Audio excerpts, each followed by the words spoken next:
NDTV India पर आप लगातार देख रहे हैं बाढ़ से जुड़ा कवरेज। यूं तो देश के कई ऐसे हिस्से हैं जो इस वक्त बाढ़ से प्रभावित हैं, लेकिन ये देश की राजधानी दिल्ली है और जब दिल्ली में यमुना का जलस्तर बढ़ता है, खतरे के निशान के ऊपर जाता है, तो बात कुछ और होती है। क्यों?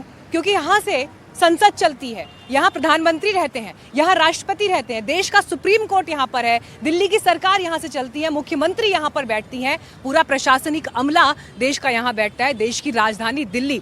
और इसीलिए यूँ तो मैं इस वक्त आईएसबीटी फ्लाईओवर पर जब मौजूद हूँ तो यहाँ पर एक आम दिन है, लेकिन ये आम क्यों नहीं है वो आपको यहाँ पर जितने लोग खड़े हैं उस नंबर को देखकर अंदाजा लग जाएगा, क्योंकि ये लोग भी इस वक्त ये देखने के लिए यहाँ पर खड़े हैं क्योंकि अमूमन जिस यमुना नदी में पानी तक नहीं दिखाई देता या नाले के स्वरूप में जो दिखाई देती है, आज वहाँ पर पानी किस तरह से लबालब भरा हुआ है और अपने साथ साथ लकड़ी के मोटे मोटे लॉग्स और सब कुछ यहाँ पर बहा कर लेकर आ रहा है। आप यहाँ पर देखेंगे तो आपको दिखेगा कि यमुना इस वक्त आपको अपने भरपूर जल स्तर के साथ दिखाई दे रही है। दूसरी तरफ यहाँ का अगर मैं आपको नज़ारा दिखाऊं, जरा एक बार सचिन यहाँ दिखाइएगा प्लीज। यहाँ पे जो आप तस्वीर देख रहे हैं जी, आप लोग यहीं आसपास रहते हैं, दिल्ली के रहने वाले? मैं तो बुराड़ी बुलंदशहर का रहने वाला हूँ। अच्छा, तो अभी मैंने देखा आप लोग स्पेशली गाड़ी रोककर यहाँ पर देख रहे हैं, मतलब यमुना कितना पानी भरा हुआ है।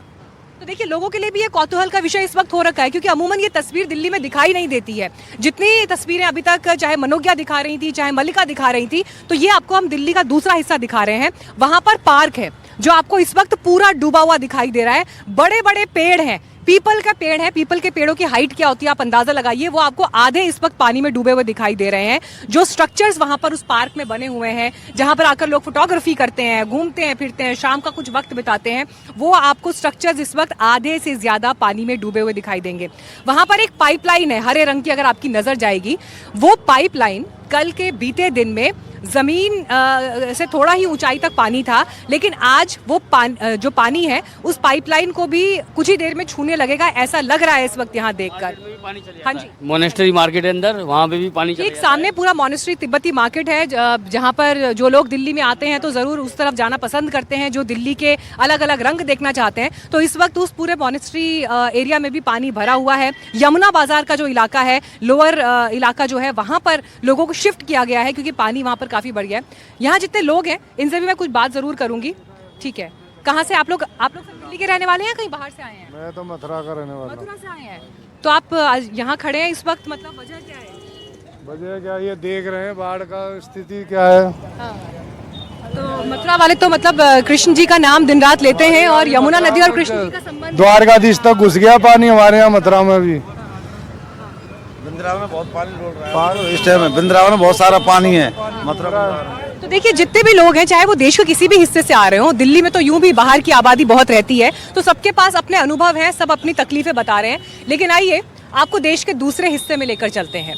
बात करते हैं पंजाब की, जो बीते 40 वर्षों की सबसे खतरनाक समस्या बाढ़ से जुड़ी हुई इस वक्त से जूझ रहा है। ऐसी बाढ़ जो अभी जो पीढ़ियां हैं उन्होंने अपने जीवन काल में नहीं देखी थी, बीते 30 से 40 सालों में नहीं देखी। लेकिन एनडीटीवी की टीम ग्राउंड पर मौजूद है। अनंत इस वक्त हमारे साथ मौजूद है। अनंत, देश की राजधानी दिल्ली की तस्वीरें हमने दिखाई, बताइए पंजाब के किन किन हिस्सों में आप घूमे? हमने आपकी गुरदासपुर से रिपोर्टिंग देखी, अभी वहाँ क्या हालात हैं, और आज तो वहाँ पर कृषि मंत्री शिवराज सिंह चौहान भी पहुंच रहे हैं।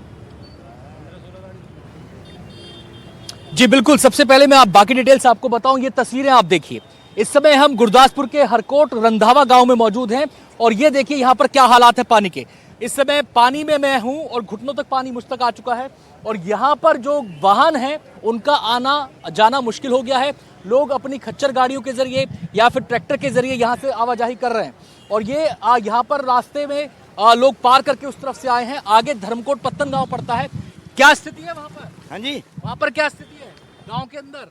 बड़ी परेशानी। पानी है अभी? हाँ जी, कटा है यहाँ पर, लेकिन यहाँ पर पानी की रास्ता पार करने में क्या दिक्कत आई? ਇੱਥੇ है पानी इन्ने थां च ਵੱਧ। चलिए, ये बता रहे हैं कि रास्ता थोड़ी दूर जाकर ठीक है, लेकिन यहाँ पर पानी भर चुका है। मैं आपको दिखाना चाहता हूँ यहाँ पर मीनाक्षी, और ये पूरे खेत खलिहान डूबे हुए हैं। वो घर सामने आप देख सकते हैं, वो पूरी तरह से पानी में है। आपको बताएं, कल यहाँ पर काफी तेज बारिश हुई थी, काफी देर तक बारिश हुई थी और इस इलाके में ये हालात बने हैं। जलस्तर थोड़ा इस इलाके में, यानी कि जो ये वाला इलाका यहाँ पर है, बढ़ा है। थोड़ा पीछे की तरफ लोग बता रहे हैं कि रास्ता साफ है। वहां पर आप देख भी सकते हैं कि पीछे एक सीमा के बाद सड़क नजर आ रही है और यहाँ पर फिलहाल पानी की ये स्थिति है, जहां तक आपकी नजर जाएगी वहां तक पानी ही पानी नजर आएगा। ये पेड़ का तना जो है यहाँ पर पानी में डूबा हुआ नजर आ रहा है। तो ये स्थितियां यहाँ पर है। अब आपने कहा कि शिवराज सिंह चौहान यहाँ पर आने वाले हैं, कृषि मंत्री यहाँ पर आएंगे, जो पंजाब के अलग अलग हिस्से हैं वहां पर वो लोगों से बातचीत करेंगे, किसानों से बातचीत करके हालात का जायजा लेंगे, ये जानने की कोशिश करेंगे कि खेतों को, किसानी को कितना नुकसान पहुंचा है। तो ये पूरी सूरत हाल है यहाँ पर। और जहां तक बात है कि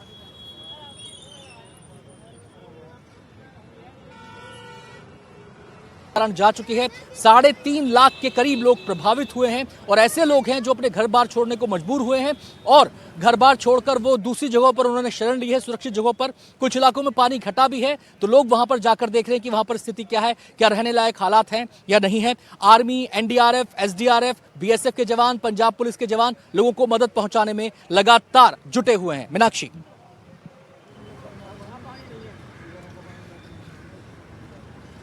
बिल्कुल अनंत, और देखिए पंजाब में जो कष्ट इस वक्त दिखाई दे रहा है उसमें सबसे बड़ी बात है जिसका जिक्र आज पूरे देश में कम से कम हो रहा है कि किस स्पिरिट के साथ पंजाब उस कष्ट से जूझ रहा है, जहां पर लोग अपनों की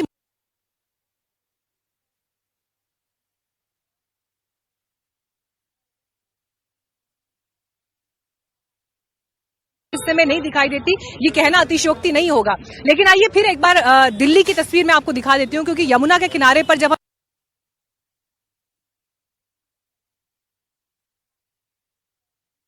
में यमुना नदी जब खतरे के निशान से ऊपर गई थी, हाईएस्ट मार्क को टच कर गई थी, जब 208.66 मीटर जलस्तर हो गया था, तो लोगों के जहन में उस वक्त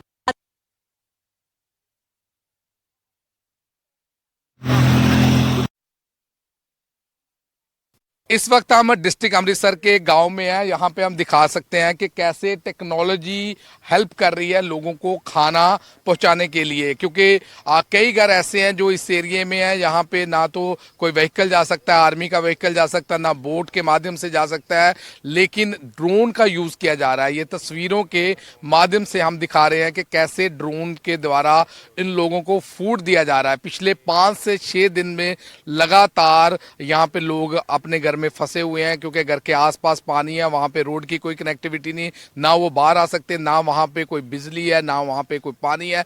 लेकिन लगातार आर्मी और जो लोकल जो वहाँ पे लोकल एडमिनिस्ट्रेशन है उनके माध्यम से एक नई टेक्निक फॉलो की जा रही है कि जहाँ पे कोई भी रेस्क्यू और रिलीफ ऑपरेशन नहीं हो सकता, वहाँ पे ड्रोन के माध्यम से खाना पहुँचाया जा रहा है। यहाँ पे हमारे साथ पायलट हैं, गुरप्रीत जो ड्रोन पायलट हैं, उनसे भी बात करते हैं, क्योंकि ये एक नई टेक्नोलॉजी के थ्रू खाना पहुँचाया जा रहा है। जो हम तस्वीरें मैं अपने कैमरामैन साथी को कहूँगा जरूर दिखाई जाएं, ये तस्वीरें बहुत इंपॉर्टेंट है। हम इस वक्त डिस्ट्रिक्ट अमृतसर से रिपोर्ट कर रहे हैं, एक गांव में, वहाँ पे कोई कनेक्टिविटी नहीं। इवन जो हम भी आए हैं जहाँ पे बाय रोड नहीं आ पाए, क्योंकि सारी रोड की कनेक्टिविटी नहीं है। आर्मी के व्हीकल में आए हैं और दिखाते हैं यहाँ पे कैसे फूड ड्रोन के थ्रू डिलीवर किया जा रहा है। तो पंजाब के लोग तबाही का सैलाब इस वक्त देख रहे हैं। अमृतसर की रिपोर्ट आप देख रहे थे हमारे सहयोगी। गुरदासपुर की अगर बात करें तो गुरदासपुर के ज्यादातर इलाके पूरी तरह से जलमग्न हो गए हैं। वहां पर किस तरह के हालात हैं, ग्राउंड रिपोर्ट देखिए हमारे सहयोगी अनंत भट्ट की।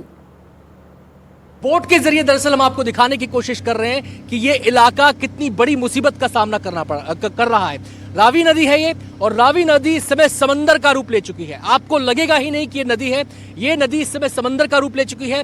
चारों तरफ इस नदी का फैलाव है। मैं अपने कैमरा पर्सन से कहूंगा कि वहां का जरा मंजर दिखाएं कि किस तरीके से फसल सब कुछ वहां पर डूबी हुई है। और ये जिस गांव में हम जा रहे हैं, हम आपको बता दें कि हम घनिया का बेट एक गांव है, धर्मकोट से हम आगे बढ़े हैं और धनिया का बेट एक गांव है। और जो जानकारी हमें मिली है वो ये कि घनिया के बेट में अभी भी कुछ लोग मौजूद हैं। इस गांव से आपको बताएं कि जो रेस्क्यू टीमें हैं, आपदा प्रबंधन से जुड़े जो अधिकारी हैं, टीमें हैं, उन्होंने बहुत सारे लोगों को इवैक्यूएट किया है, लेकिन अब भी वहां पर बहुत सारे लोग मौजूद हैं और उन लोगों को जो बाहर आना चाहते हैं उन्हें बाहर निकाला जा रहा है। और जो लोग अभी गांव के अंदर हैं उन तक राहत सामग्री पहुंचाई जा रही है। और आपको बता दें, राहत सामग्री बोट के जरिए पहुंचाई जा रही है। वो देखिए, वो जरा मुकेश वो दिखाइए, वो घर अभी भी वहां पर कुछ डूबे हुए हैं। किस तरीके से वहां पर घर पानी में डूबे वो आप देख सकते हैं तस्वीरों के जरिए। और ये देखिए, ये पूरे खेत, और ये जूसी बांध, ये हमें जो पता चला ये जूसी बंद था जो टूट गया उसका एक हिस्सा यहाँ पर टूटा है, यानी कि जो पानी उस तरफ होना चाहिए था पानी इस तरफ आ गया, नदी का फैलाव लगातार होता चला गया। और आपको बता दें इस इवैक्यूएशन, इतने बड़े इवैक्यूएशन प्रोग्राम के अंदर हमारी एनडीआरएफ की टीमें हैं, हमारी एसडीआरएफ की टीमें हैं, हमारी आर्मी है, बीएसएफ है, पंजाब पुलिस है, ये तमाम लोगों ने बहुत बड़ी भूमिका यहाँ पर निभाई है। और आपको ये भी हम बता दें कि बहुत सारे लोग ऐसे हैं, 15,000 लोग, पूरे पंजाब की मैं बात कर रहा हूं, 15,000 लोग ऐसे हैं जिनको अलग अलग जिलों में अलग अलग राहत शिविरों में पहुंचाया गया है। पंजाब पुलिस के जवान हैं जो उनकी फिक्र कर रहे हैं, उनको पता है कि लोग फंसे हैं, उन लोगों तक राहत सामग्री पहुंचानी है, क्योंकि मामला यहाँ पर जिंदगी बचाने का है, मामला यहाँ पर जिंदगी को राहत देने का है। तो ये जंग है एक बड़ी चुनौती के साथ, और ये चुनौती कितनी बड़ी है, रावी जो नदी है उसमें उतरने के बाद यहाँ पर पता लगता है। तटबंध जगह जगह से टूटे हुए हैं, एक जो झूसी तटबंध था उसका हमने आपको मंजर दिखाया, और सामने की तरफ हम आगे बढ़ रहे हैं, वहां पर अभी देखिए अभी तक दूर दूर तक कोई गांव हमें नजर नहीं आ रहा है। घनिया का बेट जो गांव है अभी कहीं तस्वीर में आपको नजर नहीं आएगा, केवल पानी ही पानी नजर आएगा, खेत खलियान डूबे हुए नजर आएंगे, बड़े बड़े पेड़ नजर आएंगे, लेकिन अभी गांव कहीं नजर नहीं आ रहा। पंजाब इस समय बाढ़ बारिश की आपदा से परेशान है, हजारों लाखों लोग इसकी चपेट में आकर अपना सब कुछ गंवा बैठे हैं, और लगातार इन तक राहत पहुंचाने की कोशिश की जा रही है। जब विकट हालात होते हैं, संकट के हालात होते हैं, तो देश की सेना, देश की आर्मी कंधे से कंधा मिलाकर, सीना तानकर हर मुसीबत का सामना करने के लिए खड़ी रहती है। गुरदासपुर में इस समय मौजूद हैं उन जिलों में से एक जहां सबसे ज्यादा बुरा प्रभाव पड़ा है, और आप देख सकते हैं यहां पर गुरदासपुर में, मेरे सामने यहां पर आप देखेंगे तो यहां पर आर्मी का रिलीफ कैंप इस समय चल रहा है। यहां पर आप देखेंगे इस रिलीफ कैंप के अंदर फर्स्ट एड की सुविधा भी है, यानी कि अगर कोई बीमार है, किसी को कोई छोटी मोटी बीमारी है, तो उसको इनिशियल मेडिकल एड यहाँ पर दी जा सकती है। यहाँ पर खाने पीने के सामान की भी सुविधा है, अगर किसी को जरूरत है तो यहाँ पर एक छोटा मोटा सूखा सामान यहाँ पर खाने पीने का यहाँ पर दिया जाता है। लोग यहाँ पर लगातार आ रहे हैं, और मैं अपने कैमरा पर्सन से कहूँगा कि थोड़ा सा अंदर की तरफ आके दिखाएं। ये जो हिस्सा है मेडिकल का, जो हिस्सा है मेडिकल कैंप का जो हिस्सा है, ये बेहद इंपॉर्टेंट है, क्योंकि बरसात हो रही है, और बरसात के सीजन में मौसमी बीमारियां होने का डर लगातार बना रहता है। यहाँ पर लोग आए हैं आसपास के गांव से, गुरदासपुर का ये इलाका, और यहाँ पर आर्मी के डॉक्टर्स लगातार इनकी हेल्प कर रहे हैं, इनका इलाज कर रहे हैं, जिसको जैसी जरूरत है। दवाओं का स्टॉक पूरा यहाँ पर है, अगर किसी को चोट लगती है तो पट्टियों का स्टॉक है यहाँ पर, आपको बता दें। और ये जो एड है, मेडिकल की जो सुविधा है यहाँ पर, ये निरंतर ऐसे ही चलती रहती है। बहन जी, आप कहाँ से आई हैं? सादावाल। साडावाल। हाँ जी। आपकी क्या दिक्कत है? बुखार दी दवाई लेना है। बुखार की दवाई। हाँ जी। तो आप यहाँ पर आई हैं मेडिकल रिलीफ कैंप में आर्मी के, आपको कैसे पता चला यहाँ पर रिलीफ कैंप चल रहा है? इधर ही देख के आ गए हैं। अच्छा, देख के आई हैं। चलिए, इनको पता चल गया था कि आई हैं, और यहाँ पर भी कुछ लोग मौजूद हैं जो यहाँ पर आए हैं। ये देखिए पानी की व्यवस्था यहाँ पर की गई है, क्योंकि जब बरसात का समय होता है तो पीने के पानी की समस्या ये सबसे विकट हो जाती है, पीने का साफ पानी नहीं मिल पाता, उसकी व्यवस्था यहाँ पर की गई है। वैसे सहायता सामग्री लोगों के घर भी पहुंचाई जा रही है, लेकिन अपनी तरफ से आर्मी पूरी कोशिश ये कर रही है कि जिसको बाहर निकालने की जरूरत है, इवैक्यूएशन की जरूरत है, उसको बाहर निकाला जाए, उसके घर तक मदद पहुंचाई जाए। ये एक मदद का एक हिस्सा है। दूसरी मदद का वो हिस्सा है कि जो लोग अपने घरों में रहना चाहते हैं, बाहर नहीं आना चाहते, लेकिन उनको कोई शारीरिक दिक्कत है, उनको कोई खाने पीने की दिक्कत है, तो उनको ऐसे कैंप के जरिए उन तक सहायता पहुंचाई जाए। हमारी जो खासियत है हमारी आर्मी की, हार मानने को तैयार नहीं है, हर चुनौती का सामना करने को तैयार है, लोगों तक सहायता पहुंचाने के लिए हमेशा मुस्तैद है। कैमरा पर्सन मुकेश के साथ अनंत भट्ट, गुरदासपुर से, एनडीटीवी इंडिया के लिए।